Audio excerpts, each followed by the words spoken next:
Durante los últimos meses de la Segunda Guerra Mundial, los británicos bombardearon Berlín varias veces y una noche, mientras estaban yendo hacia la base militar, hacia la seguridad de Inglaterra, los aviones fueron atacados por bombarderos de combate alemanes.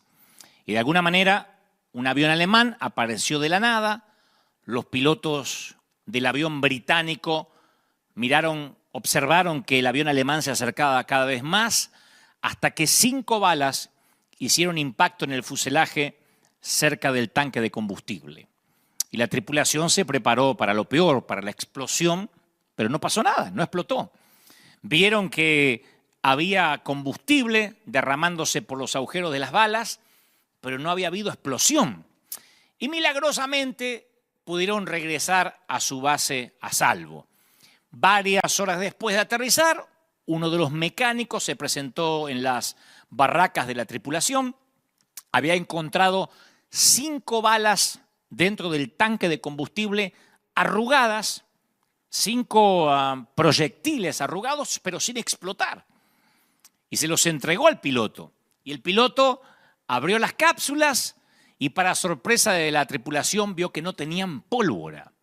Y dentro de una de ellas, obviamente las 5 estaban vacías de pólvora, pero dentro de una de ellas había un trozo de papel pequeñito, y cuando desplegó el papel encontró una nota que decía: somos prisioneros de guerra polacos, forzados a hacer balas en una fábrica. Y cuando los guardias no nos miran, no las rellenamos con pólvora, las dejamos vacías. No es mucho, pero es lo mejor que podemos hacer en esta guerra. Y la nota estaba firmada por 4 prisioneros de guerra polacos. 5 pequeñas balas de entre millones y millones de proyectiles fabricados durante la guerra marcaron una diferencia para los miembros de la tripulación de un avión británico.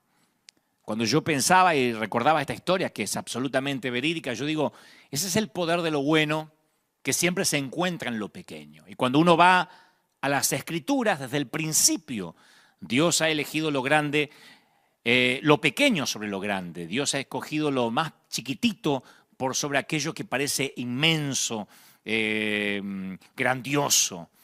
David encima de Goliat, Gedeón con sus 300 soldados ante miles de madianitas, Elías ante los profetas de Baal. El Señor elige una oveja por encima de las 99 que quedan en el rebaño. O sea, la espiritualidad tiene que ver con pequeñas acciones, las respuestas casi insignificantes a la presencia de Dios. De hecho, Jesús mostró eso durante todo su ministerio.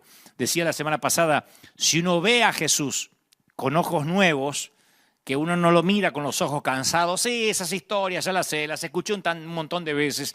Aunque tengamos años en el peregrinar cristiano, si uno vuelve a ver a Jesús con ojos nuevos, como que uno lee las historias o los evangelios por primera vez, uno se va a dar cuenta que sí, estaban las multitudes, pero Jesús trató de evitarlas, de escapar de lo grandioso del gentío. Piensa en lo que habría logrado Jesús si se hubiera quedado en la tierra 20, 30, 50 años más. Tuvo solo 3. Yo a veces pienso qué hubiese hecho Jesús con la tecnología que tenemos hoy a disposición. Con esto de poder transmitir a todo el mundo. Pero Jesús, cuando uno va a las Escrituras y lee los Evangelios, Jesús estuvo presente muy poco tiempo. Hizo unos cuantos milagros pequeños, relativamente pequeños, sí sorprendentes, pero pequeños. Dijo algunas palabras profundas y se fue. Y sus acciones, pocas y relativamente pequeñas, cambiaron el mundo para siempre en solo 3 años. O sea, que lo diminuto se convierte en algo enorme cuando Jesús está involucrado, cuando Él está en la ecuación. Y a nosotros, naturalmente, nos resulta fácil tener la impresión de que Dios tiene que ver solo con lo grande, ¿no? Con lo espectacular, con lo milagroso. Y entonces llegamos a la conclusión de que a menos que Dios esté haciendo cosas realmente grandiosas a través de nuestras vidas, no somos espirituales. Dios no nos está usando en realidad. Ustedes van a ver en las redes sociales, los jovencitos o los adolescentes o quienes se entregan al Señor y tienen la vida por delante, siempre dicen, yo quiero que Dios me use en cosas grandes, yo sueño con estadios, yo sueño con estar en la tele, yo sueño con misionar ante multitudes. Y sienten que si no pasa algo grande, Dios no está en la ecuación. Pero la vida espiritual no es necesariamente una vida de éxito rotundo, de éxito grandioso. Es una vida de fidelidad. Es una vida de pasos pequeños. Y Dios sabía, yo pienso que Dios, estoy convencido de que Dios sabe. Dios sabía que nosotros tendemos o tenemos la tendencia a deslumbrarnos con lo grande. Por eso Jesús relató las parábolas de la oveja perdida, de la moneda perdida, del hijo perdido, de la semilla de mostaza. Entonces, cuando uno va a las Escrituras y nota sus mensajes, los mensajes de Jesús, nota que trata de decirnos algo, que la vida espiritual es una vida por lo general diminuta, llena de decisiones pequeñas, íntimas. La vida espiritual son pasos pequeños hacia Dios, pequeñas vislumbres de su presencia, cambios insignificantes, movimientos imperceptibles.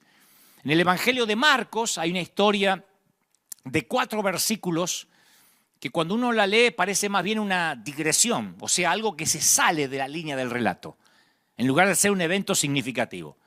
Uno va leyendo las Escrituras y cuando llega a esa parte dice, es como que el autor se tomara una licencia y dice, voy a hablar de otra cosa que parece no tener importancia. Jesús acababa de despotricar en contra de las demostraciones excesivas de arrogancia, de hipocresía que tenían los fariseos, y en ese momento él se fija en una mujer de la cual nadie se apercibe. Cuando Jesús la ve, reconoce la inequívoca apariencia de la pobreza, ropas andrajosas, prendas gastadas, manchada con suciedad de años, arrastrando los pies sobre el piso del templo, y ella deja caer 2 moneditas en la caja de la ofrenda. Es una linda historia y generalmente los predicadores la usamos para hablar sobre el dar, sobre el sembrar, pero no es esas historias o esa clase de vidas que se llevan al cine. No es de esas cosas de las que están hechas las películas. Porque por mucho que nos conmueva el sacrificio de esta mujer, ni siquiera se asemeja al drama de las vidas en peligro de los discípulos o de los héroes de la fe. Entonces, ¿qué es lo que hace que la historia de esta viuda sea poderosa? No es dramática, no es espectacular, no es revolucionaria, no es significativa, no sorprende. Son 4 versículos que aparecen ahí, casi, insisto, como algo que se desvía del relato principal. Como que no ayuda a la línea del guión. Es una historia íntima, una historia privada. Una mujer cuya presencia nadie nota y peor que eso, cuya presencia nadie se preocupa por notar. En el mundo en que vive ella es parte del paisaje, es un borrón en una multitud de rostros. Pero es un borrón fiel. Es un borrón fiel, es un amante que ama a Dios todos los días con pasitos pequeños y vive su cristiandad todos los días. Y no le importa si se fijan en ella o no. Ni se imagina que el creador del universo hecho hombre está al lado de ella cuando deposita sus moneditas. Y Jesús dice, yo les aseguro que esta viuda pobre dio más que todos los ricos. Porque todos dieron de lo que les sobraba. Pero ella, que es tan pobre, dio todo lo que tenía para vivir. Y eso es lo que Jesús hacía. Le daba significación a lo insignificante. Jesús mostró la eterna diferencia que podemos hacer nosotros, la gente rota, la gente desprolija, la gente como nosotros, sin terminar, la gente que estamos en construcción. Él mostró lo que gente como nosotros puede significar para el reino. Yo crecí en un ambiente pentecostal, saturado de milagros. O sea que el culto tenía que ser de milagros. De eso se trataban los servicios. Si no había milagros, éramos como críticos de cine, como catadores de culto. ¿Cómo estuvo el culto hoy? Medio duro, hoy no hubo tantos milagros. O sea, uno iba al culto para ver milagros. En aquel entonces no íbamos a ofrecer un servicio al Señor, a adorarle, vamos a escuchar testimonios, ¿no? La mayoría de las personas que iban a la iglesia en ese entonces daban testimonio de los milagros recibidos durante la semana que había terminado. Que el día antes de operarse desaparecieron los tumores. El pastor decía, habrá testimonio, y mejor que hubiera, si no te lo tenías que inventar. Entonces, si no había testimonio, se paraba uno y decía, yo doy gracias por la salvación de mi alma, el perdón de mis pecados y la sanidad de mi cuerpo. Y se sentaba, que era la de siempre. Venía hace 20 años agradeciendo por lo mismo, pero calificaba como milagro si no había otro más sorprendente o más actual.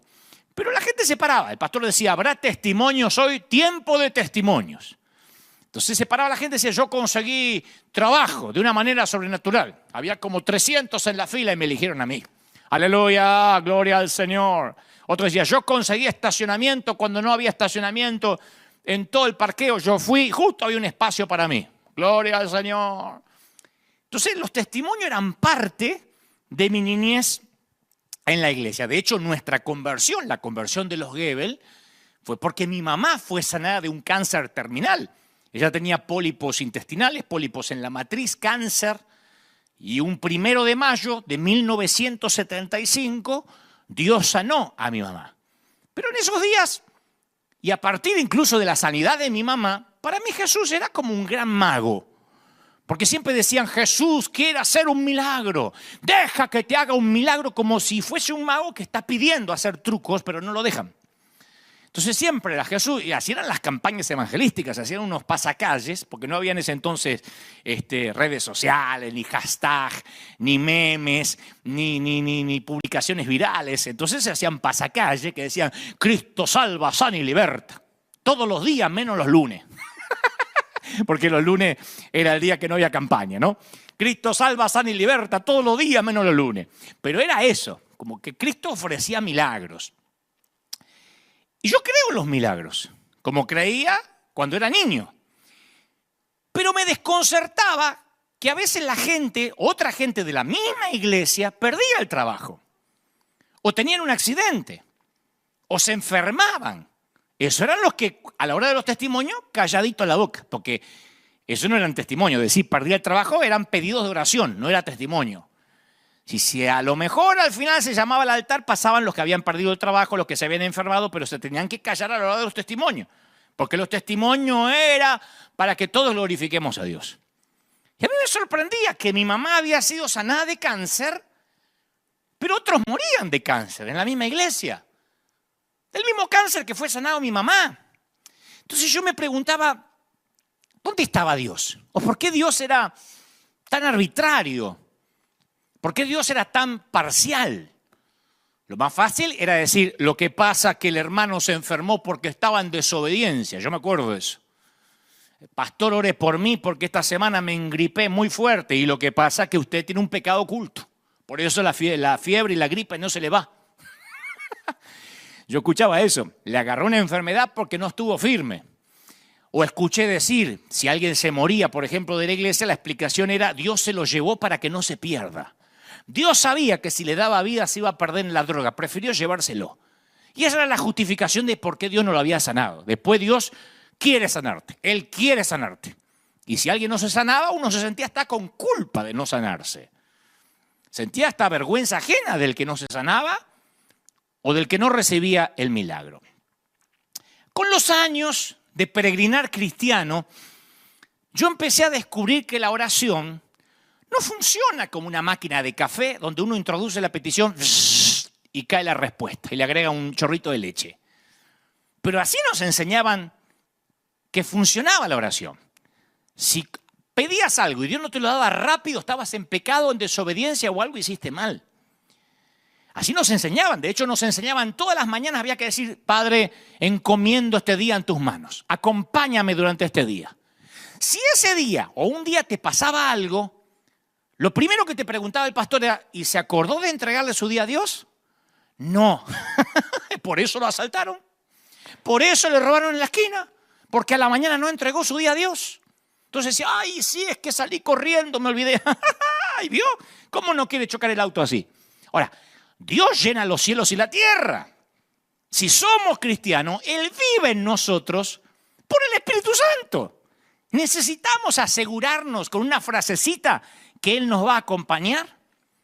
Dios dice, ay, no, como no me pediste y no me entregaste el día, ahora que te roben en la esquina. Necesitamos decir la frasecita para estar bajo la cobertura. O si chocábamos con el auto o teníamos algún accidente, nos decían, seguro no oraste antes de salir. Apenas te subes al auto, antes de prender el motor. Porque si prendías el motor y no habías orado, tampoco valía la oración. Antes de prender el motor, antes de encender el auto, tienes que orar. Porque si no, puedes tener un accidente en la ruta. Y yo me acuerdo que a veces uno decía, no oré, y frenabas en la banquina porque si no nos vamos a matar en la esquina. Como que Jesús era un amuleto. Si salías sin orar ese día, Jesús no estaba contigo. No te tenía por qué cuidar porque te olvidaste de orar. Y si no sabíamos qué decir en una oración, usábamos la trillada frase, Señor, si es tu voluntad. Cuando orábamos por un enfermo, cuando orábamos por alguien, decía, Señor, si es tu voluntad. Ahora, vamos a pensar, vamos a razonar como niños con ojos nuevos. ¿Dios necesita una cláusula de exclusión voluntaria en el contrato antes de hacer un trato contigo? ¿Un trato conmigo? ¿Necesita que le recuerden que si es su voluntad lo va a hacer y si no es su voluntad no lo va a hacer? Claro, lo que pasa es que nosotros ponemos la frase, si es la voluntad, porque esa frase hace que la oración sea más espiritual. Una oración no es oficial hasta que no le agregamos si es tu voluntad. Pero no amortiguamos las oraciones con esta condición porque somos humildes, sino porque a veces estamos asustados al orar. Si es tu voluntad es la manera de escapar de la responsabilidad. Lo que en realidad queríamos decir es, en realidad yo no estoy tan ilusionado que lo vas a hacer. O lo que es peor, los familiares del enfermo me están escuchando y si no lo sanas, dejo en claro que no fue tu voluntad y después no quiero reclamos. Entonces cuando nos decían, ore por mi marido que se está muriendo, Señor, si es tu voluntad, por las dudas, se muere, yo no quiero reclamos. Si es tu voluntad, era una manera de ocultar el miedo. Ahora, no me quiero ir de tema de lo que estoy hablando, este es el punto. Lo que a mí me llamó la atención al leer la Biblia, insisto, con ojos nuevos, mirarla, porque yo también tengo años de peregrinar cristiano, pero mirarla otra vez con la revelación del Espíritu, no con espiritualidad prestada, sino con la revelación del Espíritu Santo, es que Jesús pedía a quienes habían visto un milagro que no se lo contaran a nadie más. Este es el punto. En el caso de la transfiguración o la resurrección de la niña de 12 años, permitió que un grupito de discípulos nada más lo vieran con órdenes estrictas de no decir nada. Y cuando uno ve a Jesús en su ministerio, ve que nunca se negó a quien le pedía una sanidad física, pero siempre rechazó las peticiones de mostrar algo. Siempre rechazó la oportunidad de sorprender a las multitudes o de impresionar al gentío. Por lo general, cuando él hacía un milagro decía, no lo cuente, como que impedía contar el testimonio. Estoy siendo claro, contrariamente a la iglesia donde yo me crié. No estoy hablando de la tuya, estoy hablando de la mía. Donde me decían, bueno, tiempo de testimonio, porque eso ayuda a la fe. Jesús hacía un milagro y decía, no lo cuenten. Porque Jesús supo que el entusiasmo que generaban los milagros no se transformaba en fe que cambia la vida. Yo sé que algunos tienen ganas de apedrearme, pero esperen, déjenme avanzar. De hecho, muchos escépticos negaban la prueba clara que tenían delante de los ojos y a veces hasta buscaban explicaciones sustitutas cuando Jesús hacía algo. Es magia, es un brujo, por Belcebú hace los milagros que está haciendo. Muy pocas veces le resulta fácil a la gente creer en milagros. A la gente le es difícil creer en milagros, igual como sucede hoy en día. De otro modo, las cruzadas de milagros o las que se hacen por televisión o las que salen en los canales cristianos deberían hacer que el mundo entero se vuelva a Cristo. Debería tener tantos puntos de rating como una final de un mundial de fútbol. Estamos viendo milagros, pero la gente no cree. Dice, es un timador, esa señora que pasó tal vez no estaba tan enferma, ese que vino en silla de ruedas tal vez se hizo, el que venía así. La gente no cree como en los tiempos de Jesús. En ese entonces, como ahora, los milagros despertaron sospechas, desprecio, dudas y casi nunca fe. El primer milagro que Jesús hizo quizás fue el más extraño de todos, porque en todas las escrituras no aparece que haya hecho algo parecido. Jesús tiene 30 años, su muchacho de 30 está empezando su ministerio, acude a una boda, esas bodas que duraban varios días, yo los conté estos fines de semana pasado, va a la boda con el recién reclutado, el flamante grupo de discípulos, recién estaban los muchachos reclutados por el Señor, su mamá también fue, probablemente acompañado por otros miembros de la familia de Jesús, y conocen la historia, no les voy a repetir la historia de vuelta, ¿no? Al novio se le acaba el vino, es una vergüenza para ese entonces. La madre de Jesús le pide ayuda a su hijo, o sea, a Jesús. Y ahí uno solo puede conjeturar qué pasó por la mente de Jesús en esos segundos que siguieron a la petición de María.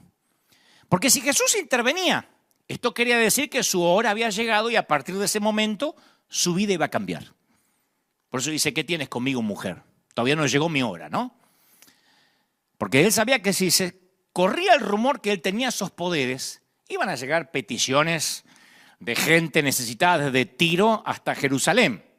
Iban a acudir a él las multitudes, iban a venir los epilépticos, los paralíticos, los sordomudos, los poseídos, por no mencionar los borrachos con botellas de agua para pedirle, hágame un vino mendocino. Roma iba a enviar investigadores. O sea, iba a comenzar una cuenta regresiva que no se iba a detener hasta el Calvario. Entonces Jesús, el mismo que cuando estaba ayunando en el desierto, repudió el desafío de Satanás de convertir piedras en panes, tomó una decisión. No se pierdan esto. Es el mismo Jesús que le dijo a Satanás, no tentarás al Señor tu Dios. Cuando le dijo, tienes hambre, convierte esta piedra en pan. Y ese mismo Jesús está en la boda. Aparentemente quien se está casando es su amigo, quizás de la infancia, que quizás fueron al colegio juntos. Y dice, llenen esas tinajas de agua, le dice a los sirvientes. Las llenaron de agua en forma milagrosa, el agua se transformó en vino y sirvieron el mejor vino. El vino escogido que se solía servir al principio cuando los paladares todavía están en condiciones de discernir, ¿no? Esto pasa en cualquier fiesta hasta el día de hoy. Después de 3, 4, 5 días de fiesta le puedes dar querosén, le puedes dar nafta y dice qué rico, pero ese vino que los paladares disciernen apenas llegan a la boda, ese lo sirvió al final. Entonces los milagros de Jesús no suelen contradecir a las leyes naturales, sino más bien, como dijo alguien, y nunca me lo olvidé, reproducen la actividad normal de la creación a una velocidad diferente y a una escala menor. Porque no era la primera vez que Dios con el agua hacía vino. Dios creó la vid y le enseñó a la vid a succionar agua de sus raíces y con la ayuda del sol a convertir ese agua en un jugo que fermenta y toma las cualidades de un vino, siguiendo el proceso correcto. De esta manera, cada año, desde el Génesis hasta ahora, Dios convierte agua en vino. Esos milagros no eran nuevos para Jesús. Del barro, Dios formó el primer cuerpo humano. Y fue barro lo que Jesús usó para poner el repuesto en la cavidad ocular de un ciego. Él sabía que tenía que poner un repuesto donde no había y se acordó que con su padre así habían hecho al primer ser humano. Del mismo modo, todos los días el sistema inmune de nuestro cuerpo realiza milagros silenciosos de sanidad. Pero claro, en una forma menos sensacional que las sanidades que Jesús realizaba. Y a la vez, como si fuera poco, en cada milagro Jesús dejaba una enseñanza. Juan cuenta la historia y advierte que el vino procedió de grandes vasijas. En una de ellas cabían entre 80 y 120 litros. Mirá si eran vasijas grandes. Algunos se imaginan que eran unas cositas chiquititas así como sirven ahora los camareros. No, eran vasijas grandes que se encontraban al frente de la casa. ¿Qué hacían esas vasijas grandísimas ahí en la puerta de la casa. Esas vasijas las utilizaban los judíos ortodoxos para cumplir con las normas de la purificación ceremonial. Incluso en las fiestas de bodas había que cumplir con los minuciosos ritos de la purificación. Entonces Jesús transformó esas vasijas, voluminosos símbolos de la ley, en cueros de vino, presagios de la gracia. Del agua purificada de los fariseos provino el vino nuevo de una época totalmente nueva. Ya había pasado, el Señor estaba diciendo con el milagro, ya pasó la época de la purificación mediante ritos. Ahora comenzó la época de la celebración del vino. Un religioso, ¿qué habría hecho? Y un religioso habría convertido vino en agua. Che, hay mucho vino, transformarlo en agua, a veces se emborrachan esto. Jesús trae celebración y fiesta, transforma el agua en vino. Pero no quiero que nos detengamos en esto, aunque sí es una joya, una piedra preciosa esto. Lo medular del tema es, el primer milagro de Jesús fue de tierna misericordia hacia un amigo. Fue una historia íntima. No hizo un escándalo. No lo publicó. Dejó, de hecho, que el novio se llevara el crédito. Mirá el tipo, qué previsor, dijeron del novio. Se guardó el mejor vino para el final y nosotros pensamos que este ratón se le había acabado el vino. O sea que permitió que el novio se llevara el crédito. O sea, una historia pequeña, mínima. Claro, cuando uno lo ve en las escrituras y uno le pone el tono de la predicación y de la retórica y el Señor transformó el agua en vino, lo vemos como el súper milagro, pero era algo pequeño en una boda. Que el Señor no quería que se supiera porque se iba a correr el rumor y eso era una cuenta regresiva hacia el monte de la calavera. En cada milagro, como el del ciego de nacimiento que les conté hace un par de domingos, los discípulos miraban para atrás para encontrar el por qué. ¿Por qué el tipo es ciego? Y Jesús orientaba su atención hacia adelante, respondiendo con una pregunta diferente. No por qué, sino con qué propósito. ¿Se acuerda? No es que pecó ni sus padres, dijo, del ciego, sino para que las obras de Dios se manifiesten en él. No para que los demás vean, para que las obras se manifiesten en él. Y otra vez, el milagro no produjo ni fe ni conversiones, igual que en la boda.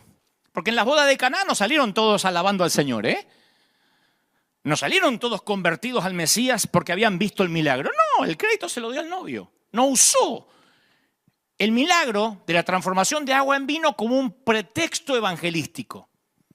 Y acá tampoco. Porque cuando el ciego recobra la vista, los vecinos del hombre quieren que confirme su identidad. No creen que es el mismo ciego. Los fariseos lo someten a interrogatorios formales y sus propios padres se lavan las manos. Y dicen, no sé, es mayor de edad, pregúntenle al tipo. Y el hombre que había sido ciego no tiene tiempo para reflexiones teóricas. Dice, si es pecador el que me sanó, no lo sé. Una cosa sé, que habiendo yo sido ciego, ahora veo. Punto. Aparte, en Jerusalén, un milagro en sábado significaba una amenaza terrible para la doctrina oficial. Y aunque los fariseos no podían dejar de ver el milagro, lo estaban viendo. Tenían un mendigo ciego que ahora tiene ojos y los está mirando a los ojos y los desafía públicamente.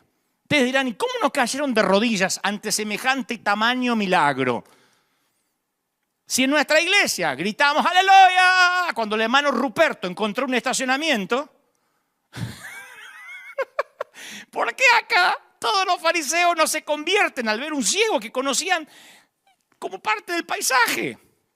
No, se aferran a sus gastadas teorías de la ley y del castigo. Le dicen, tú naciste en pecado y nos quieres enseñar a nosotros. Las orejeras teológicas no se caen fácilmente ni viendo milagros. Y Jesús lo sabía.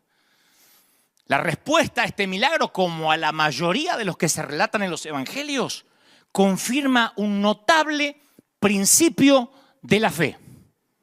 Quiero que prestes atención, que lo escribas en las tablas de tu corazón y lo ates a tu cuello. Aunque la fe puede producir milagros, los milagros no producen necesariamente la fe. Lo voy a decir otra vez. Aunque la fe puede producir milagros, los milagros no producen necesariamente la fe. Pon a todos los evangelistas famosos en fila, los que Dios hace milagro a través de ellos, el mundo no se volverá a Cristo. Mete a los evangelistas en un hospital en este tiempo a sanar a los que están infectados de coronavirus, el mundo no se conmoverá. Hablemos de los leprosos. Porque ustedes dicen, bueno, pusiste el ejemplo de las bodas y el ciego. Hablemos de los leprosos, por ejemplo. El paciente de lepra no sufre dolor físico. Porque después que los bacilos de la lepra matan las células nerviosas, los pacientes dañan sus propios cuerpos sin darse cuenta. Un paciente con lepra, por ejemplo, puede caminar todo el día sobre tornillos afilados, llenarse de astillas, rascarse el globo ocular y reventarse el ojo sin darse cuenta. La lepra es muerte a centímetros. Y cada una de estas acciones destroza tejidos y puede conducir a la pérdida de una extremidad, a la pérdida de la visión. Por eso parecían zombies en Medio Oriente, zombies literalmente caminando, porque a ninguno de los leprosos le duele perder un miembro. Las ratas por las noches suelen comerle sus dedos y no se dan cuenta. Están durmiendo y cuando se levantan le faltan dedos, las ratas se lo comieron.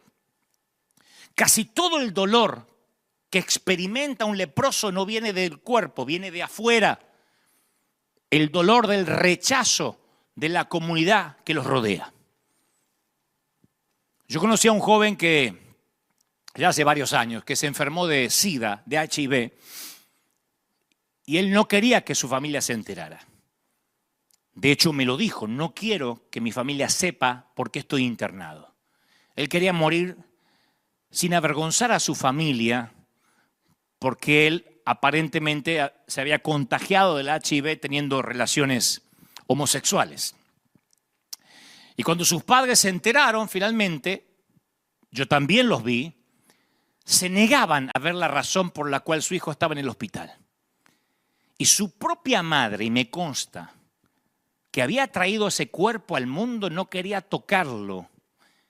Y se aseguró que no apareciera en ningún récord del hospital, o sea, en ningún archivo del hospital, que tenía SIDA.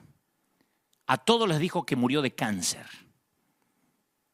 La madre decidió no verlo en sus días finales. Y este muchacho murió sin recibir de su madre el toque que le hubiera ayudado a sanar su alma.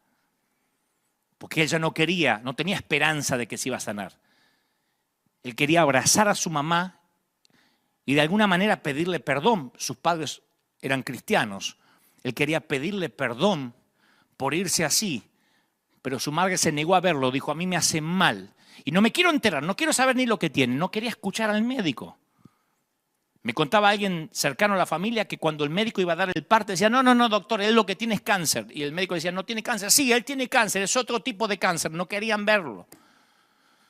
El HIV, el virus del corona, cualquiera de esas cosas, sin intentar comparar patologías, es la lepra de nuestro tiempo.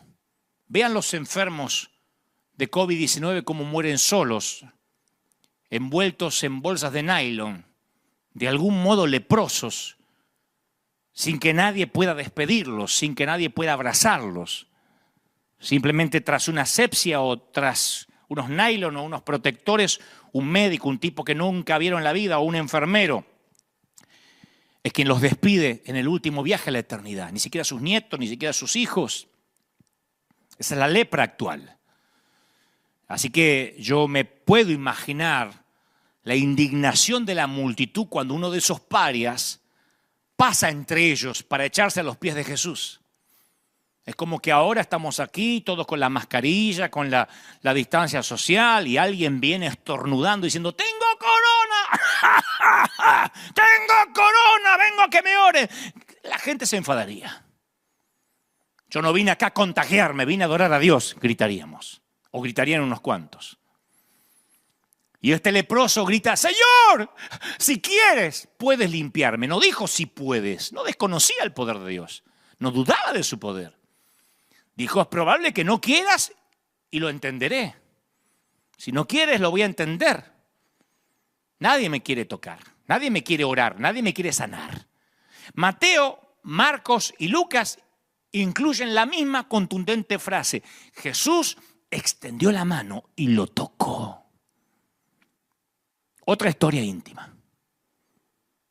Y ese simple contacto con Jesús acabó con su estado de desequilibrio emocional, desequilibrio almático. La respuesta de Jesús estableció una pauta para la iglesia. No sanó al leproso para que la gente dijera, ¡aleluya! ¿Cuántos creen? ¿Cuántos leprosos hay aquí? Hagan la fila. No fue para eso. Fue para marcar un precedente para la iglesia. Tenemos medicamentos para personas con enfermedades como la lepra. Y quizás pronto descubran una vacuna contra el corona. Pero esos medicamentos no tratan el problema principal, la enfermedad de no ser deseado. Las consecuencias sociales siempre son más severas que las físicas. Antes guardaban cuarentena en una colonia para leprosos, pero el antiguo Oriente no fue la única cultura que aislaba a sus heridos. Nosotros ya no construimos colonias, pero levantamos paredes. Me estaba acordando esta semana cuando en mi congregación se excluía a alguien de la iglesia. Se esperaba el día de la Santa Cena, que era el día que había más congregación. Y entonces decía, hermano fulano, hermano Federico, ¿dónde está? Usted va a ser excluido de la congregación porque ha mirado el televisor. Porque mi papá, teníamos en casa un televisor blanco y negro. Esos que tenían lámparas adentro, y esos televisores calentaban. Entonces papá decía, en nuestra iglesia era pecado mirar televisión. Y papá decía que no la miraba, la teníamos ahí para la venta, la íbamos a vender. Pero mirábamos tele, porque papá decía, yo vamos a mirar tele, quería ver una serie, él era fanático de Bonanza, así que ponía Bonanza, y un día tocan el timbre en casa y era el pastor, y así que apagó rápido la tele. Pero quedaba el puntito, ¿te acordás que quedaba el puntito? Así que estábamos así, espera que no se va el puntito, porque te quedaba un puntito así en el medio, que a veces te daba 1 hora y media hasta que se vaya el puntito. Así que lo distrajeron al pastor por afuera, mostrándole las gallinas, los perros, hasta que se fuera el puntito. Mamá le hace así a mi papá, que el puntito se había ido y entró. Y entonces tuvimos tan mala suerte que el pastor dice, ¿cómo va? Y se apoya sobre el televisor y estaba tibio. Y entonces supo, porque esas lámparas calentaban. Entonces supo que había mirado tele. No le dijo nada, porque en ese entonces la disciplina se hacía pública y se usaba la prédica para darle con un palo. No se lo llamaba y se lo reprendía en privado. O sea, se lo excluía y se lo exhortaba de manera vergonzante, de manera pública y con nombre y apellido. Hermano Federico, el Señor me mostró que estuvo mirando televisión, porque no decía estaba caliente la tele, el Señor se lo había mostrado, para darle un tono más místico. Así que está excluido de la congregación. Así excluyeron a mi papá. Mi papá estuvo casi 15 años excluido de la comunión. Le negaron el saludo porque había mirado Bonanza. Lo excluimos, lo proscribimos de nuestra población. Al hermano fulano se le niega la comunión. Y eso era literal, se le negaba el saludo. O lo sentaban. Hay gente que hasta el día de hoy sientan al líder cuya célula no crece. A mi propia madre, a mi propia mamá le negaron la comunión porque una vez se había teñido el cabello y le había quedado medio rojizo. Y entonces ella vio que nadie la saludó porque se corrió el rumor en iglesias chiquititas, esos pueblos chiquitos, infiernos grandes. Y entonces nadie la saludó y mi mamá estaba medio triste. Y fue a consultar con el pastor qué pasó y el pastor dice, con esa cabeza como una zanahoria, no pretenderá que la saludemos. Entonces seguimos levantando paredes. Ustedes dicen, wow, eso es radical, pero esto sigue ocurriendo todavía. Esto no es de los años 70, ¿eh? El divorciado conoce ese sentimiento hasta el día de hoy. No tendrá cabeza de zanahoria, color zanahoria, pero sabe lo que se siente. Y que no se divorcie conociendo ya a Cristo. Se aguanta el matrimonio como lo tenga, pero no se te ocurra divorciar. Simulá que eres feliz. El desempleado, el indocumentado, se le mira con espíritu de sospecha. El inmigrante que no habla inglés en los Estados Unidos, las madres solteras. Esos son los intocables del mundo occidental. Ni hablar si tiene dudas de su orientación sexual. Ni hablar si entra alguien homosexual y rapidito no se hace heterosexual y se casa el otro domingo con el sexo opuesto, porque al homosexual le dan 3 días para cambiar. 3 días. Si el domingo pasó al altar, para el miércoles se me hace machito. Y si no, viven en el exilio involuntario. No estoy haciendo apología de ningún pecado. Lo que digo es que levantamos paredes. Y esos leprosos viven sus vidas calladas, solitarias, infectados por sus temores de rechazo y sus recuerdos de la última vez que intentaron acercarse. Y están tan rotos que prefieren que no se los toque por miedo a que se los lastime otra vez. ¿Y qué hacemos los cristianos? Somos expertos en mantener distancias. La distancia social no le inventó la pandemia, ya la inventamos nosotros hace años los cristianos, distancia social. Viene alguien vestido medio raro, una chica con minifalda y no van las hermanas a saludarla rápido. Así como tenemos vecindarios para hispanos, vecindarios para negros, vecindario para chinos, asilo para los viejos, escuela para los retardados, centros para los adictos, prisiones para los criminales, así tenemos también iglesia para los santos. Y la sensación de no ser deseado es la pobreza más terrible, más extrema. Pero no te confundas, no hay que ser hacedor de milagros para satisfacer esa necesidad. Y otra vez, el milagro de quitarle la lepra no produjo fe en nadie. No hubo una gran conversión. De hecho, cuando sanó a 10 leprosos, solo uno regresó. Ni siquiera se convirtieron 9 de los que habían sido sanados. No hubo conversión masiva, ni siquiera en los que fueron sanados. Jesús dijo, no son 10 los que fueron limpiados, porque uno de ellos volvió agradecido. ¿Y los otros 9 dónde están? Jesús lo pregunta de manera retórica, ¿no? De manera irónica. Ya sabía que no iban a venir. Jesús lo sabía todo. Y sabía por qué no habían venido. Ya está, se fueron a vivir la vida loca. ¿Qué van a venir a agradecer? Lo que querían era ser sanos, no seguir a Jesús. Y Jesús dice, no hubo quien volviese y diera gloria a Dios, sino a este extranjero. Y ahí le dice, levántate, tu fe te ha salvado. Recién ahí recibe la salvación. Antes solo era sanidad. Solo uno fue salvado. 9 se perdieron. Así que ahí es cuando nos damos cuenta qué era lo que le importaba a Jesús de la gente. Si no hubiese hecho campaña de milagros. Recién ahí le dice, tu fe te ha salvado. Y los otros 9 se perdieron. Se fueron al infierno sanos. Y a donde más noto que Jesús no le daba importancia a la sanidad. Ahora, hago un paréntesis. Cuando yo digo no darle importancia a la sanidad, no significa que no ores por sanidad, que no creamos. Insisto, mi mamá fue sana. Y hemos visto decenas de milagros en la congregación. Estoy hablando de prioridades. Cuando yo veo la prioridad de Jesús, que le daba prioridad a la salvación, más que cualquier otra cosa, es con el relato del paralítico que rompe el techo. ¿Se acuerdan? El hombre que había pasado toda la vida en posición horizontal iba a lograr un momento de fama vertical. Y los predicadores nos esforzamos en mencionar, bueno, que los techos de paja en ese entonces, la teja de Palestina era más fácil de desmontar. Nos olvidamos que un hueco en el techo no es el camino normal para entrar a una casa. Además, por muy liviano que fuera el techo, muy precario, al hacer un hueco iban a interrumpir lo que sucedía abajo. Se iba a levantar polvo, caería sobre la gente, restos de paja, restos de arcilla, iba a impedir que la reunión continúe. Pero ahí viene la reacción inesperada de Jesús. Cuando Jesús vio la fe de ellos, poniendo en relieve el papel de los 4 amigos que acompañaban al muchacho lisiado, dice, hijo, tus pecados te son perdonados. O sea que la fe nunca dejaba de impresionar a Jesús y sin duda esta cuadrilla de demolición de 4 hombres había demostrado tenerla. Pero aún así Jesús confundió a los que asistían al servicio. ¿Quién era Jesús para perdonar pecados?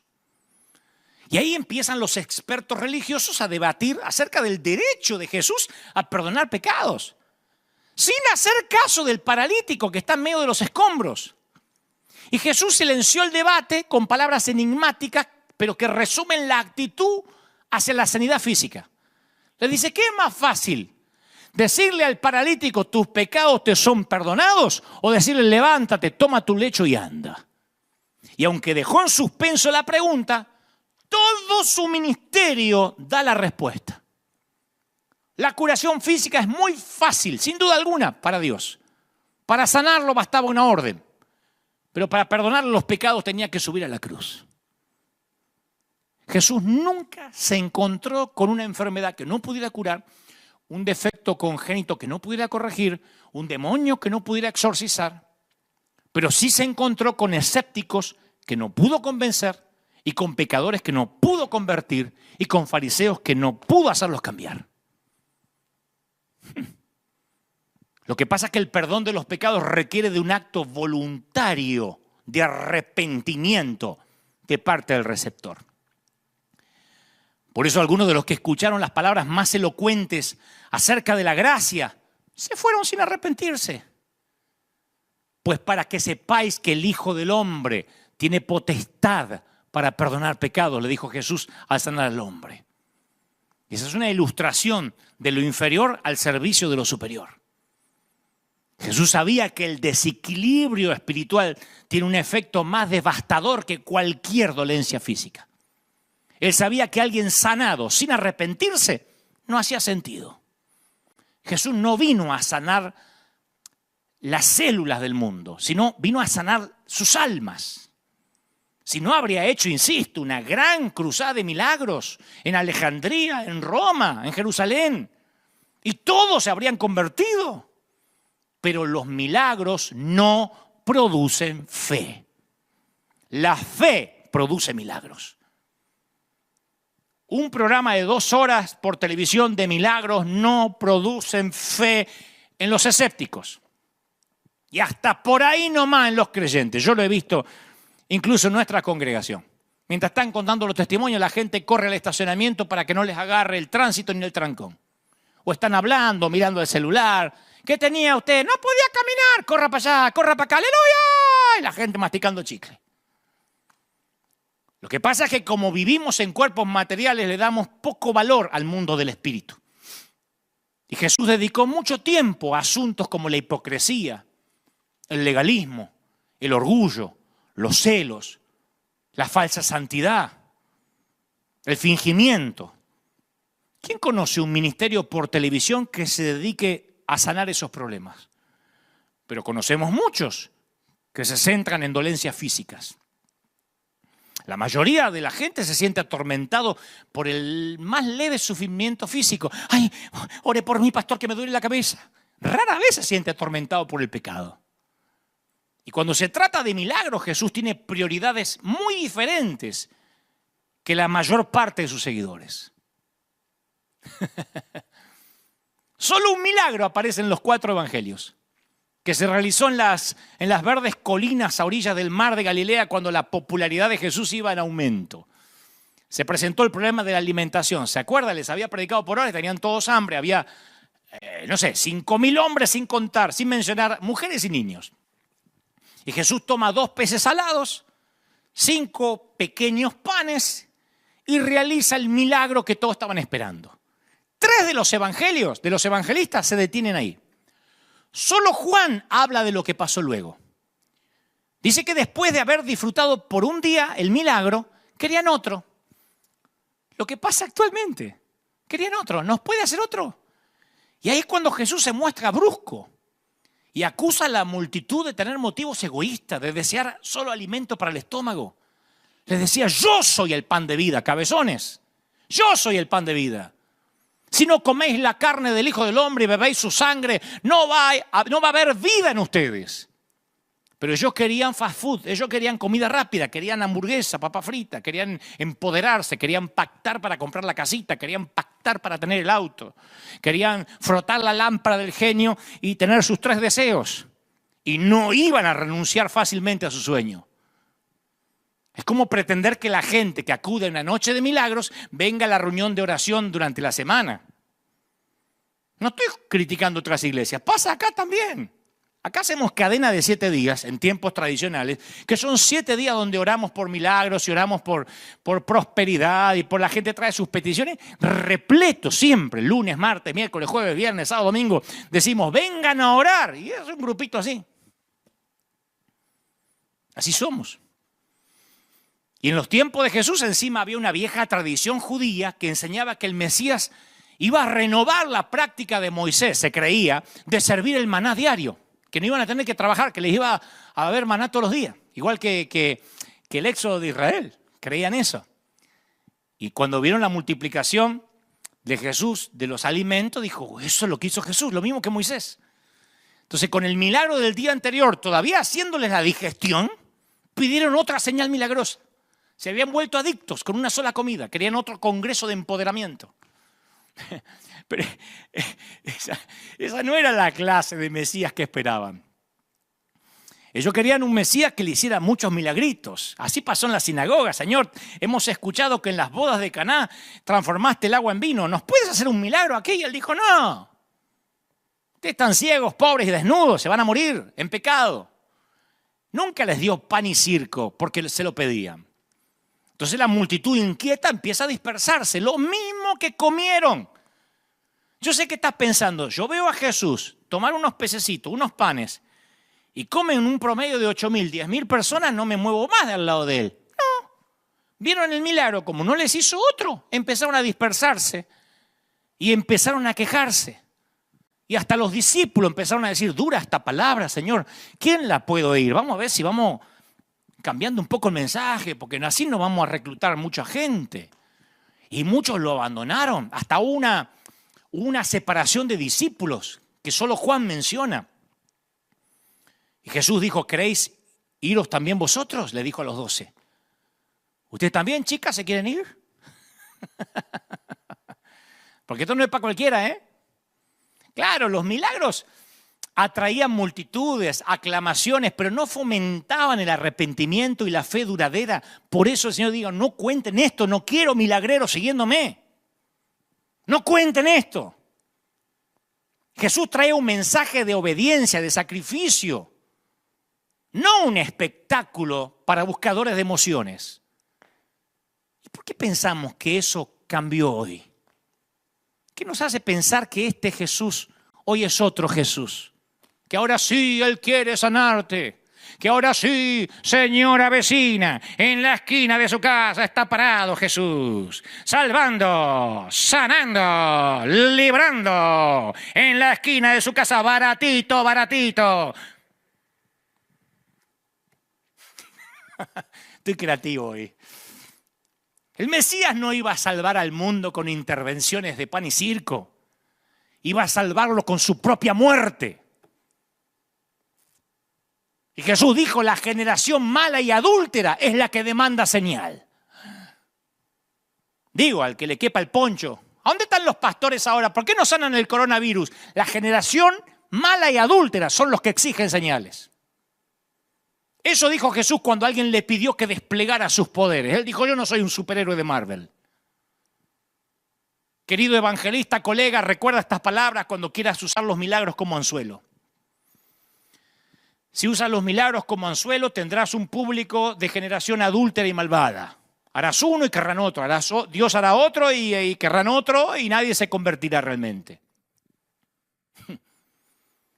Y sigo mirando los milagros de Jesús con ojos nuevos.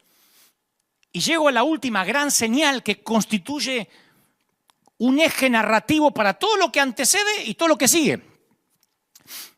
Juan, el evangelista, usa el milagro o utiliza el milagro acerca de Lázaro como el suceso que hizo que los religiosos oficialmente se volvieran contra Jesús. Ustedes dirán, bueno, lepra, un ciego, pero una resurrección de un tipo que está 4 días muerto, avivamiento. No, es el momento que los religiosos dijo, lo vamos a liquidar. Ni la resurrección pública de un muerto de 4 días produjo ni conversiones ni arrepentimientos. ¿Ustedes creen que eso cambió? Jesús ya había devuelto su hijo a la viuda de Naín, deteniendo un cortejo fúnebre en el camino.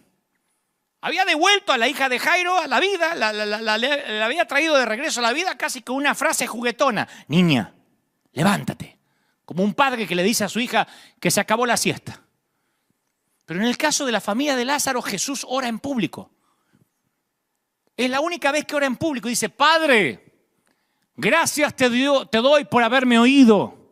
Yo sé que siempre me oyes, pero lo dije por causa de la multitud que está alrededor, para que crean que tú me has enviado.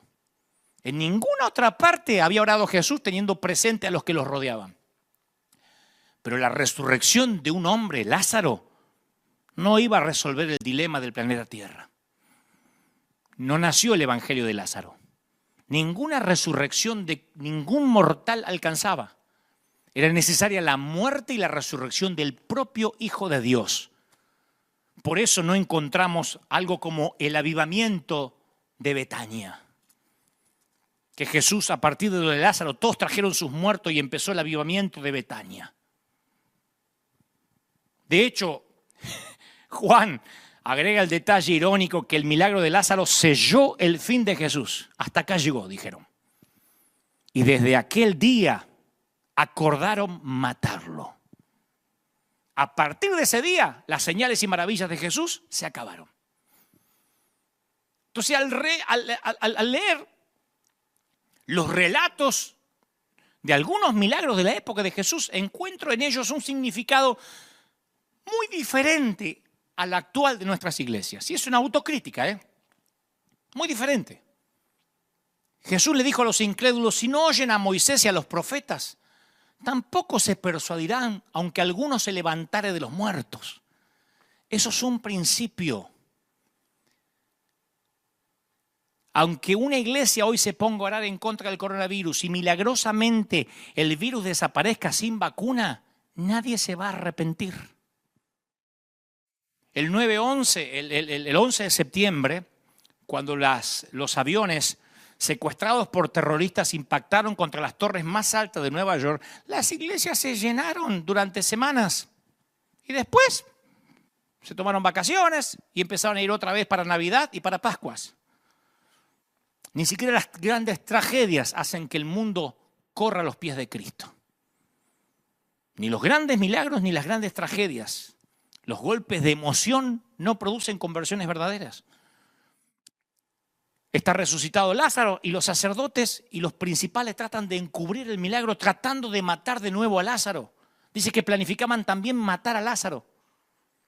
Tenemos que matarlo al tipo este, sí, pero resucitó y bueno, matémoslo. Yo pienso que si lo mataba y lo volvía a resucitar, lo volvían a matar, lo volvía a resucitar.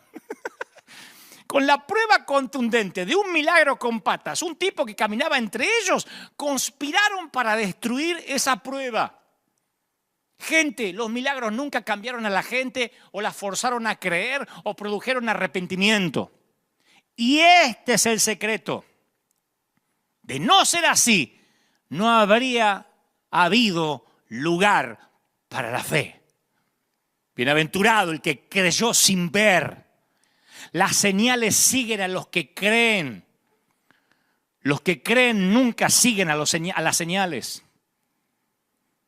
Y si seguían a las señales es porque en realidad nunca creyeron.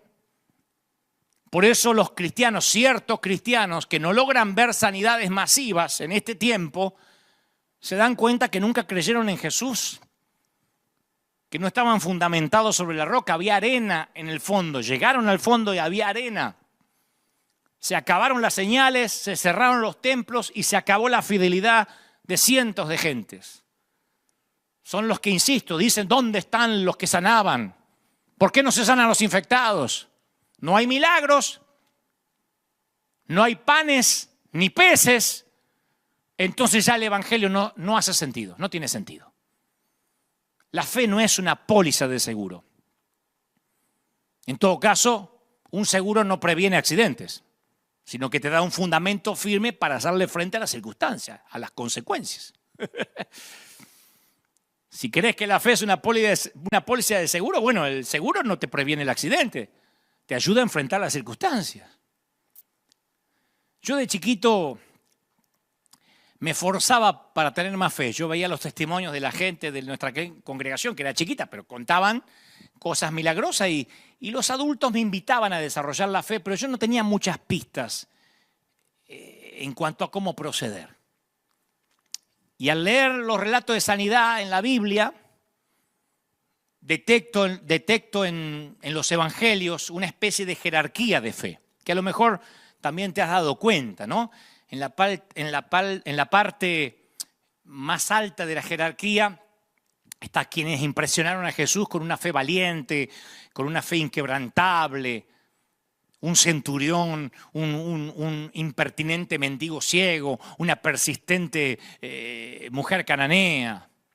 Y esos relatos de fe, cuando yo los leo, siempre me hacen sentir incómodo, hasta la fecha, porque rara vez yo tengo una fe semejante. Muchas veces me desaliento ante el silencio de Dios, como te pasa. Y cuando mis oraciones no tienen respuesta rápida, yo confieso que tengo deseos a veces de renunciar, de no volver a pedir. Muchas veces he hecho grandes eventos que creía que Dios me mandó a hacer. Creo que Dios me los mandó a hacer, y cuando yo tenía que enfrentar las deudas por años, superclásicos que yo hacía en Argentina, eran de un día, había 70.000 personas y después yo estaba 2 años para pagar. Y a mí se me iba la fe. Así que por esa razón yo le decía: Señor, vos te llevaste la gloria y me dejaste las deudas. Entonces, pero era parte del proceso, ¿no? Por esa razón yo busco más abajo en la jerarquía para encontrar personas de menos fe. Y me alienta enterarme que Jesús pareció dispuesto a trabajar con cualquier destello de fe, con cualquier historia íntima de fe, por débil que pareciera. Me aferro a los tiernos relatos de cómo Jesús trató a los discípulos que lo abandonaron y luego dudaron de él. El mismo Jesús que alabó la fe valiente de los que están en la parte alta de la jerarquía, también reavivó la fe fluctuante de sus discípulos. Y me consuela hasta la confesión del padre del muchacho que estaba poseído, que le dijo a Jesús: creo, pero ayúdame en mi incredulidad. ¿Se acuerdan? ¿Crees? Sí, pero ayúdame, que estoy muy incrédulo. Incluso a este hombre vacilante se le concedió lo que pedía. Yo te conté que los Gebel nos convertimos por la sanidad de mi mamá. Allá un 1 de mayo de 1975. Y rara vez, primera vez que lo voy a decir, en público, rara vez quien fundamenta su fe en un milagro suele permanecer. El 1 de mayo de 1975 dudo que los Gebel, cuando hablo de los Gebel hablo de mis papás y mi mamá, yo tenía 7 años, dudo que hayan tenido un encuentro real con el Señor.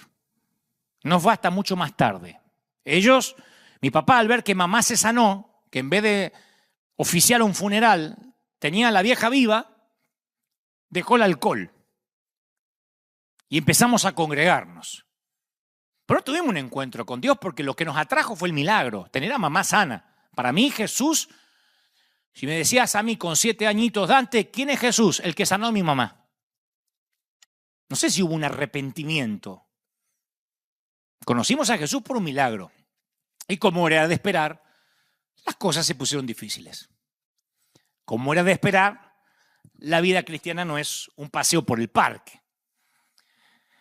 Así que cuando las cosas se pusieron difíciles, cuando queríamos más milagros y no aparecieron, cuando desde que mi mamá se sanó empezaron algunas pruebas, algunas luchas, no solo lo del televisor blanco y negro, sino algunos problemas familiares, y vimos que esta póliza de seguro no nos resultaba, que esto no era un multinivel, papá se empezó a enfriar, mamá también. 6 años más tarde de aquella primera sanidad, los Gebel decidieron apartarse del camino del Señor. Disfrazado de espiritualidad, claro. Nadie dice: me voy al mundo. Papá dijo: no voy más a la iglesia. Nos vamos a quedar en casa, vamos a hacer un devocional de tanto en tanto. No necesitamos congregarnos. Y nos autollamamos a cuarentena. Dejamos de congregarnos. Pasa un tiempo, estábamos en casa, nos empezamos a sentir cómodos, podíamos ver tele todo lo que queríamos. Papá no volvió a beber, me consta, pero los problemas en la familia empezaron a hacerse más agudos todavía. Mi mamá empieza a sentirse mal, 6 años, habían pasado 6 años desde la sanidad, empieza a sentirse rara, se va a hacer un examen de rutina y otra vez tenía cáncer. Y de lo que recuerdo, pues yo ya no tenía 7 años, yo ya tenía unos 12, de lo que recuerdo, a mamá ahora no le importó sanarse. Mamá tuvo una plática, una charla con mi papá donde le dijo, ¿ves? Se ve que no habían estado de acuerdo en esta decisión de salir de la iglesia. ¿Ves, viejo? Vamos a volver a cualquier iglesia. Mi papá decía, sí, pero hay que ver una sana doctrina, me importa un cuerno en la doctrina. Yo quiero arrepentirme, yo quiero que nos arrepintamos. Si no me sano, no importa. Si me tengo que morir, me voy a morir. Pero yo quiero que estemos en una iglesia. Sí, pero ¿a dónde vamos a ir? Yo no conozco ninguna. A una que esté por acá cerquita, porque antes de eso, la primera iglesia donde mamá se sanó quedaba lejísimo. Para los de Buenos Aires, para que tengan una idea geográfica, nosotros vivíamos en Billinghurst y la iglesia estaba en Delviso. Así en Barrio Pinazo, Delviso, yendo para Pilar. O sea que todos los días hacíamos 1 hora y pico por la Ruta 8. No había autopista del Sol, no había nada para ir a congregarnos. Tal vez fue eso lo que de alguna manera incidió, entre otros factores, para que mi papá se cansara. Pero ahora mamá dijo, busquemos una iglesia acá cercana. Ya no le importaba sanarse, quería tener un encuentro con el Señor. Y la iglesia más cerca que nos quedaba era la iglesia que daba unas cuadras, una iglesia de un pastor italiano.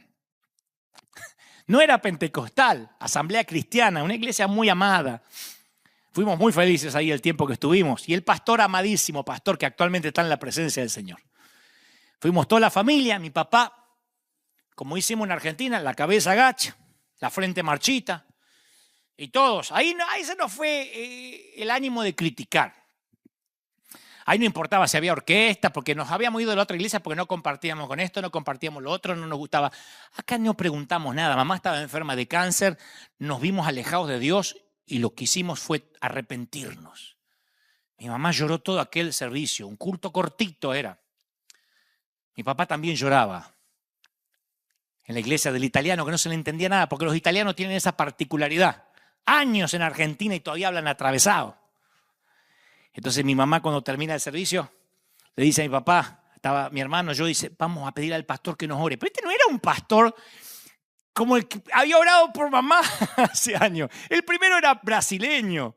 Viste que a los brasileños les encanta. Vamos ahora a reprender a Satanás. Mas Jesús la va a sanar esta noche. No era de la Iglesia Universal. Era de la Asamblea de Deus de Brasil. Pero este pastor no nada que ver. Cantaron una canción, un himno de gloria. Ni siquiera himnario de Sión, que era lo que nos gustaba a nosotros. Himnario de gloria. Y terminó.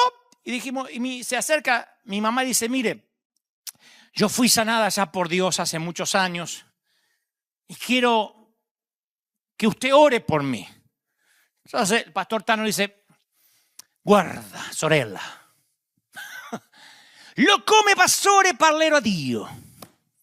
Mi intenzione è di pregare a Dio, Mi intenzione di pregare a Dio, E se Dio vuole, resta in salute, capaci sana. Ma se no è in volontà di Dio, forse muori, capisci? Potrebbe essere morto y va a ir a paradiso. Estaba diciendo, yo voy a orar, pues no prometo nada. Si se muere, se va para el paraíso. Nosotros estábamos mirando así, estábamos deprimidos antes que empiece. No prometo niente, Dio è sovrano. O sea que Dios era soberano. Sorella, hermana, la cosa principale è che è stata salvata. C'è stata salvata? È stata salvata? Sì, io estoy salvata. Io estoy salva. È la principale. E va a paradiso. E se è morto, e se è morta, va a paradiso. E la cosa principale è salvata. No dijo, vamos a orar, ahora empodérate, haz un pacto. Le dijo, yo voy a orar. Y con esa oración improbable, mínima, Dios volvió a sanarla ahí mismo. Y nos congregamos mucho tiempo con ese amado pastor. No le faltaba fe, pero no era lo suyo, orar por milagros. Y fue brutalmente honesto. Pero la fe de los Goebbels ya nunca más estaría fundada en un milagro. Aunque parezca raro, no salimos felices confesando, porque ahí no, mi mamá ese día en el altar no se pudo hacer un análisis, ni sintió nada. Pero salimos diciendo, realmente repitiendo las palabras del pastor en castellano.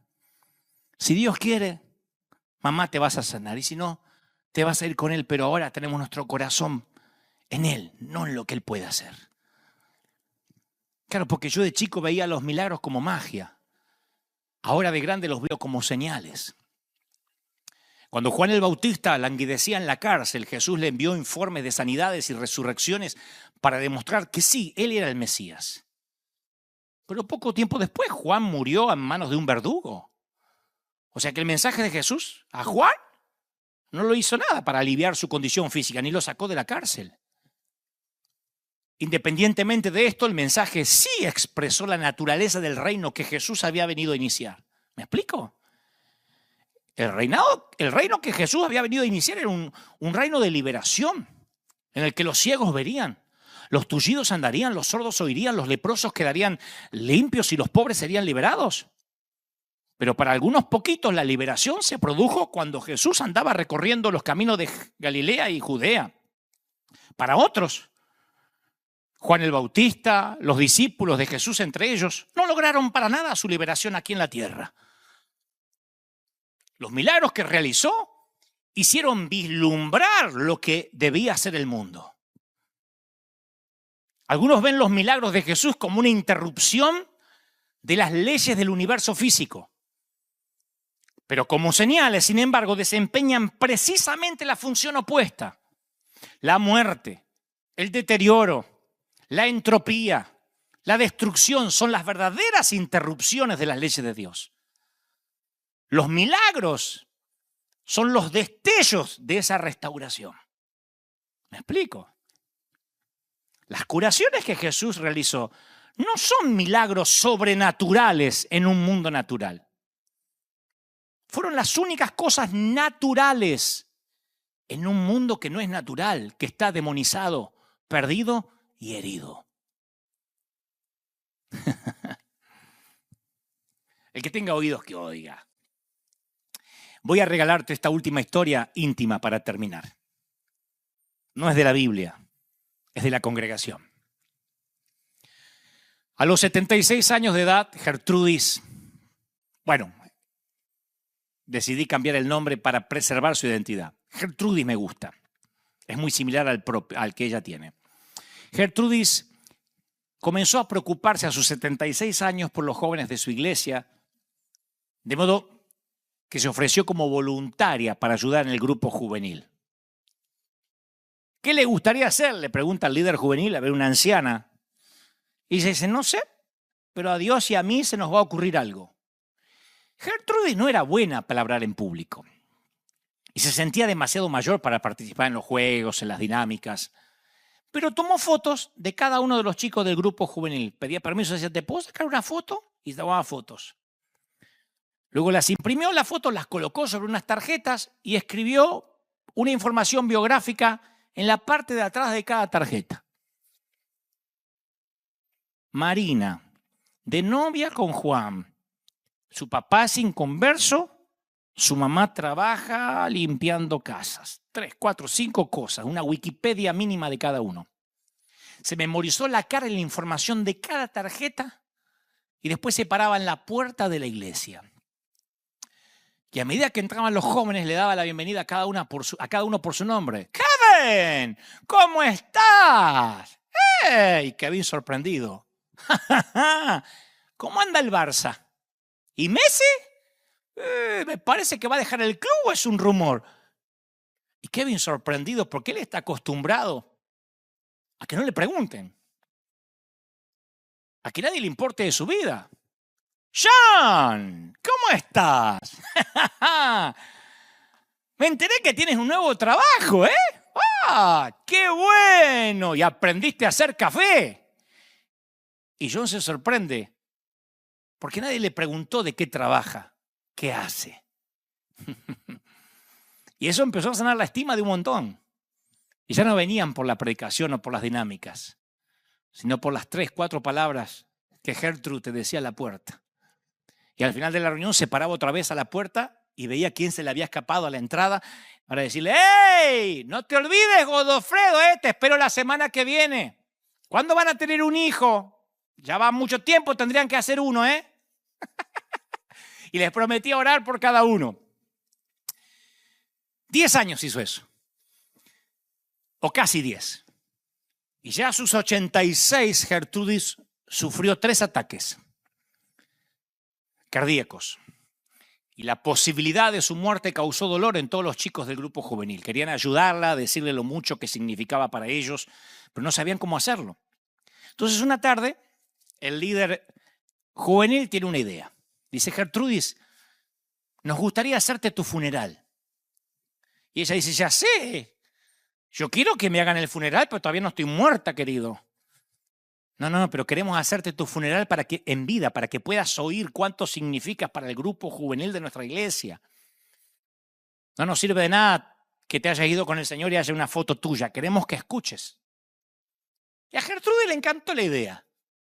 Y el grupo juvenil planificó su funeral en vida. Y como se podrán imaginar, una gran cantidad de chicas, de muchachos llenaron la iglesia. Algunos de ellos ya se habían graduado, se habían casado, tenían hijos propios. En esos 10 años, Gertrudis se había ganado el corazón de todos. Y esa noche, los jóvenes que la conocieron durante sus 10 años de servicio compartieron historias de Gertrudis, pasaban y contaban historias de ella, y ella sentada ahí escuchando todo. Y al final de la noche, un grupo de jóvenes se reunieron misteriosamente en la parte de atrás de la nave principal de la iglesia, porque Gertrudis tenía 86 años, pero nunca había perdido su juventud. La juventud es una cosa de acá, ¿no? No es una cuestión cronológica. Y a Gertrudis no le gustaban los perfumes de gente anciana. A Gertrudis le encantaban los perfumes de marca. Olerla a ella era un placer. Chanel, Versace, Paco Rabanne, Dolce & Gabbana, Yves Saint Laurent, Giorgio Armani, Nina Ricci. Y cuando los jóvenes llegaron adelante, vinieron con una botella gigante y costosa de Dolce & Gabbana. Y la rompieron y derramaron sobre los pies de Gertrudis, ungiéndola de gratitud, llenando de perfume todo el lugar. Y ella se sentía una reina.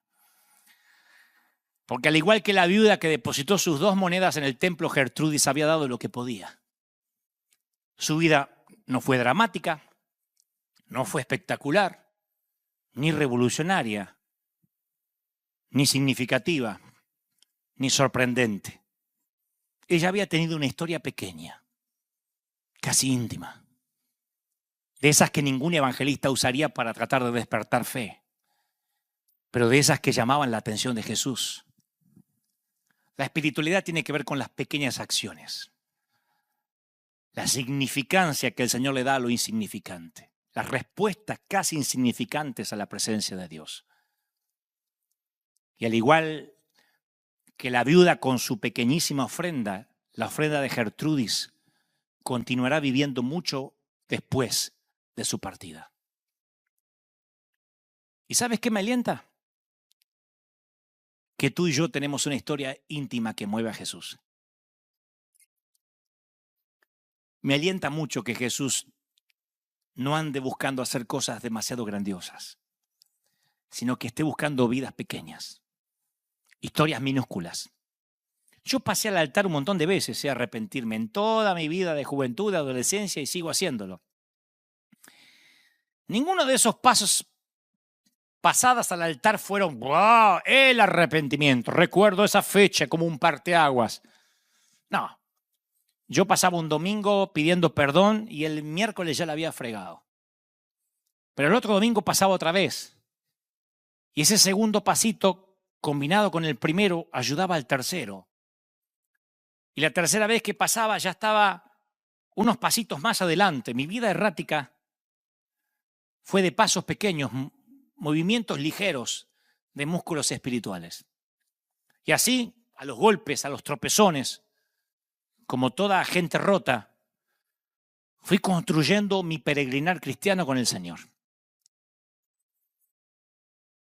No pude ver cosas demasiado grandiosas cuando era chiquito. Tardaría muchos años en pararme ante un gentío, ante una multitud, en hablar con presidentes, qué sé yo. Tardaría muchos años en ver esa vida que ahora la gente ve y dice, qué lindo, le va bien. La gente siempre ve tu tierra prometida y nunca contempla tu desierto. Pero fueron las historias pequeñas, las niñas, las chiquitas, las íntimas, las que construyeron mi relación con Jesús. Fueron las cosas chiquititas que los evangelistas, insisto, no usan. Y sé que del otro lado hay mucha gente ahora diciendo, yo también soy de esos pequeños con historias íntimas, pequeñas. No son grandiosas, no son dignas del capítulo de ningún libro. Pero esa es tu vida. Es una vida común. No tienes un Oscar sobre la chimenea, ni un Grammy, ni un Emmy. Un helicóptero no te evita el tránsito. No tienes un chofer. No te preparan el desayuno por la mañana. Tu vida es un día común enlazado con otro día común. Y eso termina siendo el collar de una buena vida. Y en tus días comunes muchas veces te has preguntado si Dios estaba allí. Les hablo a los pastores, a los ministros, a los pastores, no solo los rurales, los que están en algún sitio en el campo, misioneros, a los que están en países difíciles, a los que están en ciudades cuyas congregaciones les ha costado horrores que crezcan. Yo tengo pastores amigos que me dicen, ¿sabes? Cuando logro ganar 5 para Cristo se me van 4. Y no es porque sean un fracaso, estén haciendo algo mal, sino que a algunos les ha tocado batallar contra principados, contra potestades, en zonas muy duras. Y el Señor no está midiendo, su vara de medir no son las multitudes, ni el gentío, ni los seguidores de las redes. Él le dijo a Samuel, no te confundas. Yo no suelo ver lo que el hombre mira. Yo no pongo la cinta de medir en derredor de los éxitos, la cuenta bancaria, el templo. Yo pongo la cinta de medir en los corazones. Ese siempre fue el error de todos, poner la cinta en el lugar equivocado. Por sus frutos los conoceréis, dice la Biblia. Claro, y uno piensa que frutos es los éxitos, el currículum, lo que logró. ¿Viste los frutos de ese hombre? Mira la gente que lo sigue. Pero nos olvidamos, porque a veces leemos con ojos viejos, que el fruto del Espíritu es paz, benignidad, fe, templanza, amor, mansedumbre. En ningún momento se menciona cruzadas, milagros, currículum, reputación. Esos son logros. Pero no habla del carácter. El fruto son las historias nimias. El fruto son las monedas. Cling, cling, cling, cling, cling, cling, cayendo en la alcancía o en el plato de las ofrendas y el Señor diciendo, esa viuda dio más que todos los ricos. El fruto es Gertrudis, recordando los nombres de cada uno que entraban y salían a la congregación, haciendo lo que ese líder de jóvenes nunca habría logrado en años, aprenderse los nombres, tocar a los leprosos, tocar a los que morían por un abrazo. Los jóvenes empezaron a venir solo para ver a Gertrudis, me consta. Y hay un montón de esos héroes que no se dan cuenta que lo son, porque los héroes rara vez se dan cuenta que están haciendo la historia. Rara vez un prócer o un héroe se da cuenta que lo es. Rara vez te das cuenta que estás escribiendo la historia hasta que ya te tienes que ir. Pero yo estoy aquí para decirte de parte del corazón de Dios que tú eres parte de esos héroes de la fe. Tú puedes entrar en la lista, en la galería de Hebreos. Tú eres parte de esos héroes que se pelean palmo a palmo con la vida todos los días. Nada más que no es algo grandioso, es pequeño como todo lo que hizo Jesús. Y Jesús te dice, shh, no cuentes. Solo pasemos un tiempo en intimidad. Hablemos. Quiero orar por ti. Quiero orar por los que ahora van a recibir a ese Señor en su corazón. El Jesús sencillo, el del Evangelio simple. Que lo único que tienes que hacer es arrepentirte. Y después, como mi mamá, con el pastor Tano. Después vamos a orar. Yo voy a orar por las enfermedades. Siento de orar porque yo no prediqué en contra de los milagros. Yo hoy hablé de prioridades. ¿Está? Hoy hablé de prioridades para el Señor. Al Señor le importa tu alma. Al Señor no le sirve que todo el mundo se sane del virus y luego se pierdan. El Señor necesita que haya arrepentimiento, porque Él vino para sanar tu alma, para perdonarte los pecados. Lo demás es el tip, la propina, el bonus. Si viene, viene, y si no viene, no viene. Aquí en la iglesia hay gente que ha sido sanada de enfermedades terminales y otros que están confinados en una silla de ruedas y son tan fieles como los primeros. Nuestro Dios es un Dios que va por lo que realmente importa. ¿Qué es más fácil? Decirte, levántate, toma tu lecho y anda, o tus pecados te son perdonados. Vayamos por lo más difícil, que el Señor con su sangre lo hizo fácil, y lo único que tienes que hacer es, Padre, gracias por hablarme hoy. Jesús, entra en mi corazón. Te recibo, repite conmigo, vamos, como mi suficiente Salvador. Anota mi nombre en el libro de la vida. Gracias por hablarme así. Amén y amén. ¿Cómo te ama el Señor, che? ¿Alguien necesita oír esto? ¿Cómo te ama el Señor, princesa? ¿Cómo te ama el Señor, príncipe de Dios? Quiero que oremos juntos, vamos. Hay algo extraordinario sucediendo en la atmósfera. Vamos a orar.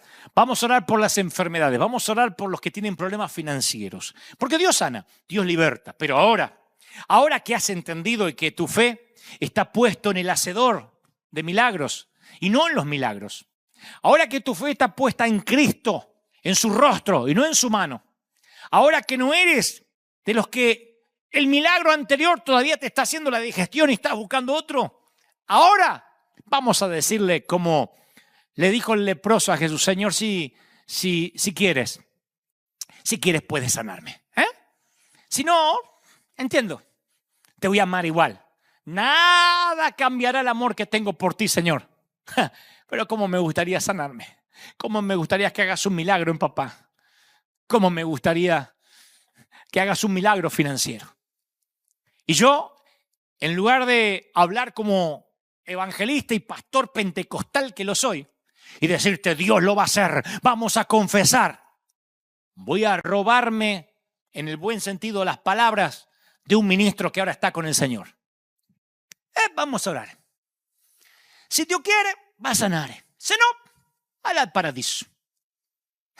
Si resultó con mamá, va a resultar contigo. Vamos a orar. Y si Dios quiere, lo va a hacer. Y si no, ¿cuál es el problema? Tu alma está salvada. Y así, con esa felicidad de niño, de vino nuevo, de gracia, vamos a orar. Padre, gracias por este tiempo. Gracias por los que miran ahora. Gracias por los miles que se han conectado. Señor, tú has hablado hoy. Y yo he transmitido lo que creo has puesto en mi corazón para tu pueblo, para tu ejército. Para estos, tus obreros de primera línea. Yo te pido ahora que tu gloria, tu gracia lo llene todo. Yo sé, Señor, que tú quieres sanar. Yo sé que no quieres que nadie sufra. Pero ahora mira un remanente, una legitimidad de hijos de Dios, una separación de trigo y cizaña que está ocurriendo ahora en los 5 continentes, en las esquinas del mundo. Está la gente diciendo, Señor, tú eres la roca, tú eres quien nos bendice, tú eres quien llena nuestro hogar. Sean sanos o no, te aman, Señor. Mira, corren hacia ti. Hay gente ahora, pónganse de pie, vamos, en los hogares, en las casas. Me encantaría que se pongan de pie. Los que son de la iglesia, se los pido como pastor. Vamos, de pie. Batallón del ejército de Dios.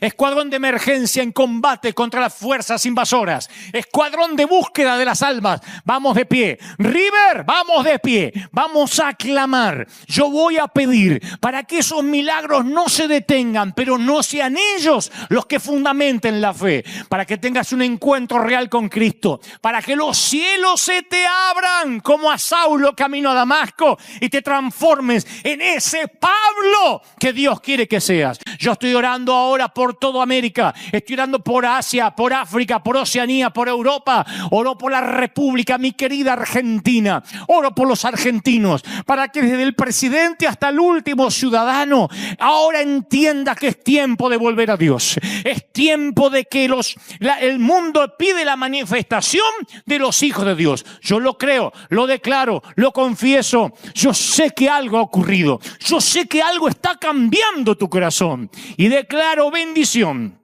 en todas las áreas. En el cuerpo, en el alma y en el espíritu. Amén y amén. Que Dios te bendiga. Que haga resplandecer su rostro sobre ti. Que te acompañe en todas las cosas. Te llene el Señor. Y claro, Dios mediante, si Cristo no viene a buscarnos, si todavía estamos aquí con salud, y si no, nos vamos con Él. Vamos al paraíso. Pero si quiere Dios permanecer aquí con nosotros, si quiere dejarnos aquí, nos volvemos a encontrar dentro de 7 días, aquí en la pantalla, aquí en los dispositivos. Gracias por estar. Te dejo con la placa final para que nos ayudes a que este río no se detenga. Dios te bendiga, te guarde para siempre. Que tengas una gran tarde, una gran noche en cualquier uso horario que me estés mirando. Dios te bendiga. Hasta la próxima semana.